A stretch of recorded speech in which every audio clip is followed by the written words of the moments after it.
ஏய் பச்சைகளே, புது வண்டி எப்படி இருக்க? ஏ ஆயோ கொளுத்துறா அவங்க புண்டா. சரியா இருக்கா மஞ்சள்? எனக்கு இந்த வண்டியா பிடிக்கல. சரியா மாமியார் ரொம்ப ஆசைப்பட்டாங்கன்னு சொல்லிட்டுதான் இந்த வண்டி எடுத்தேன். நல்லா இருக்கா? எப்படி மச்சான் அந்த வண்டி எடுத்த? என் கூட தான் நீயும் சும்மா சுத்துற. மச்சான் நான் வீட்ல இருந்துட்டு கேம் ப்ளே பண்ணி மணி ஏர்ன் பண்றேன் மச்சான். அது என்ன கேம் மச்சான்? மச்சான் அதான் மச்சான் டாமன். மச்சான் நானும் தான் மச்சான் டாமன் கேம் ப்ளே பண்றேன். ஆனா எனக்கு டெபாசிட்டே ஆக மாட்டேது. மச்சான் அது வா மச்சான், எப்படி நான் சொல்லி தரேன். கேம் ப்ளே பண்றதுன்னு பாத்தீங்கன்னா என் பயோ கீழே லிங்க் இருக்கும், மறக்காம தொட்டு உள்ள போய்க்கோங்க. உள்ள போனோம்னா இன்டர்ஃபேஸ் பாத்தீங்கன்னா உங்களுக்கு இப்படிதான் இருக்கும். இதுல உங்களோட போன் நம்பர் போட்டு நீங்க ரெஜிஸ்டர் பண்ணிக்கோங்க. இதுல நீங்க டெபாசிட் பண்ணிட்டு தான் கேம் ப்ளே பண்ற மாதிரி இருக்கும். நான் இந்த கேம்ல 500 rupees டெபாசிட் பண்ணிட்டு கேம் ப்ளே பண்ண ஸ்டார்ட் பண்ணிடுறேன்.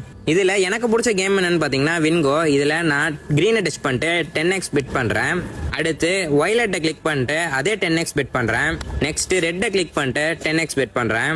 இதுல நம்ம வின் பண்ணிட்டோமா லாஸ் பண்ணிட்டோமான்ட்டு அதிலே நோட்டிபிகேஷன்ல வந்துடும். அவ்வளோதாங்க, வின் பண்ணியாச்சு. இதில்